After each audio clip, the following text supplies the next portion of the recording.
ఒకటి పులివెందుల, 2 ఒంటిమిట్ట. సో మనం ముందు అనుకున్నట్లుగానే పులివెందుల పరిస్థితులు అయితే ఉద్రిక్త పరిస్థితులు కొంతపాటు ఉదయం ఉన్నాయి. అయితే ఇక్కడ ఒక చరిత్ర అనేది చెప్పవచ్చు. ఒక 45 ఏళ్ళు 50 ఏళ్ళ తర్వాత ఓటు తన ఓటు హక్కును తను వినియోగించుకునే విధంగా క్యూలో వెళ్ళి తమ ఓట్లను వినియోగించుకుంటున్నారు.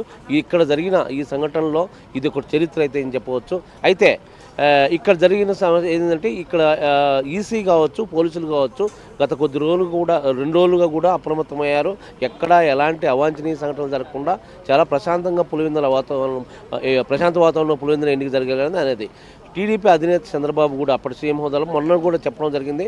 ఈ కూటమి ప్రభుత్వం హయాంలో పులివెందుల ఎన్నిక అనేది ఒక డిఫరెంట్ ఉండాలా, 45 ఏళ్ళ చరిత్ర తిరగరాయాలా, తప్పకుండా ప్రశాంత వాతావరణంలో జరగాల అని సీఎం చంద్రబాబు ఆదేశాల మేరకు పోలీసులు కూడా అదేవిధంగా ఉన్నారు. అయితే ఎంత వీళ్ళు జాగ్రత్తలు తీసుకున్నప్పటికీ ఉదయం నుంచి కొంత టెన్షన్ వాతావరణాలు అయితే ఉన్నాయి. ఎందుకంటే ఈ టెన్షన్ వాతావరణం ఎందుకు తలెత్తిందంటే వైసీపీ శ్రేణులు చేసిన కొన్ని ఎత్తులు అని చెప్పవచ్చు. ఎందుకంటే వాళ్ళు మొదటి నుంచి మనం చూస్తున్నాం, కొంత ఈ వారం నుంచి కూడా ఏదో ఒక ప్రలోభపెట్టాలు కావచ్చు, ఏదో ఒక ఎత్తులు వేయడం కావచ్చు, తర్వాత ఈ బూతులు మార్పులు చేశారని కోర్టుకు వెళ్ళడం కావచ్చు. సరే ఏది చేసినా కూడా కోర్టులో కూడా వాళ్ళది చెల్లలేదు, వాళ్ళది నిరాకరించారు. అక్కడి నుంచి వచ్చారు. తర్వాత ఇక్కడ స్థానికంగా ఎన్నికల్లో ఏదోటి చేయాలి, ఈ మన చరిత్రలు తిరగరాయాలని కూటమి ప్రభుత్వం ఇస్తుంది. అదే వాతావరణం ఉండాలి, కొంతైనా క్రియేట్ చేయాలి ఏదో ఒకటి అనేది వైసీపీ శ్రేణుల కోరిక. వాళ్ళకి అందుకే ఉదయం నుంచి కూడా ఏదో ఒక మార్గంలో ఎక్కడో సాడుకోవడం, అంటే ఇప్పుడు ఎర్రబల్లి ఇవన్నీ కూడా కావచ్చు. అక్కడ కూడా కొంత ఏజెంట్ల ఘర్షణ వాతావరణం తలెత్తింది ఇరు పార్టీల మధ్య. అక్కడ కూడా వైసీపీ ఏజెంట్లు మాత్రమే టీడీపీ ఏజెంట్లను రెచ్చగొట్టడం జరిగింది. సో ఇవన్నీ కూడా ప్రశాంత వాతావరణం ఒకవైపు జరుగుతుంటే మరోవైపు ఏదో విధంగా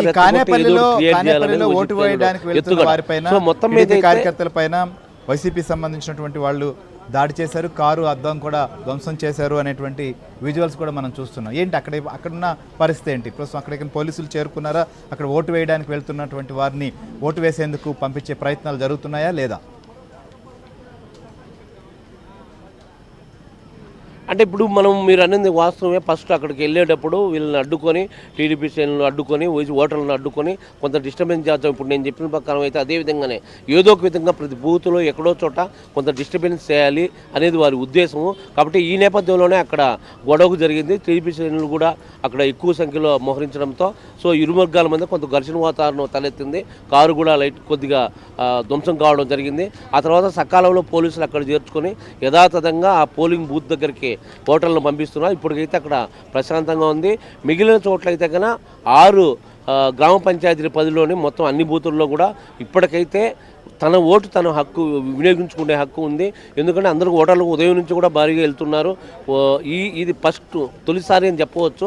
ఎందుకంటే గతంలో మనం రాజశేఖర హయాంలో కావచ్చు, జగన్ రెడ్డి హయాంలో కావచ్చు, స్థానిక ఎన్నికలైనా సార్వత్రిక ఎన్నికలైనా కూడా ఎక్కడైనా కూడా ఇక్కడ రిగ్గింగ్లు జరిగేవి, అసాంఘిక కార్యక్రమాలు ఏదో ఒక ఉద్రిక్త పరిస్థితిలో ఉండేవి. ప్రతి ఎన్నిక కూడా అసలు ఓటర్లే బూతుల్లోకి వచ్చేవాళ్ళు కాదు, పోలింగ్ బూతులకు వచ్చేవాళ్ళు కాదు, వాళ్ళే గుద్దుకొని వాళ్ళే అలా జరిగేవి. అదే ఇప్పుడు ఇక్కడ జరిగే ప్రత్యేకత అయితే అక్కడ పులివెందులలో అదే అని చెప్పవచ్చు. ప్రభుత్వ ఆదేశాల మేరకు ఇక్కడ ప్రశాంత వాతావరణం అనేది మీరు చెప్తున్నది. కానీ అధికార పార్టీకి సంబంధించినటువంటి ఎమ్మెల్సీ రాంభూపాల్ రెడ్డిని కూడా అరెస్ట్ చేశారు. నేను ఇంట్లో ఉంటామన్నా కూడా ఆయన బయటకు తీసుకెళ్తున్నారనేది ఆయన ఆవేదన వ్యక్తం చేస్తున్నారు. నేను ఉంటే ఏం చేస్తాను, ఇక్కడ ఉన్నటువంటి ఎలా నాకు కావాలని నా ఫోన్ కూడా ఇచ్చేస్తాను, అయినా నన్ను తీసుకెళ్తున్నారు. ఇంకోవైపు ఎంపీ అవినాష్ రెడ్డిని కూడా అరెస్ట్ చేశారు.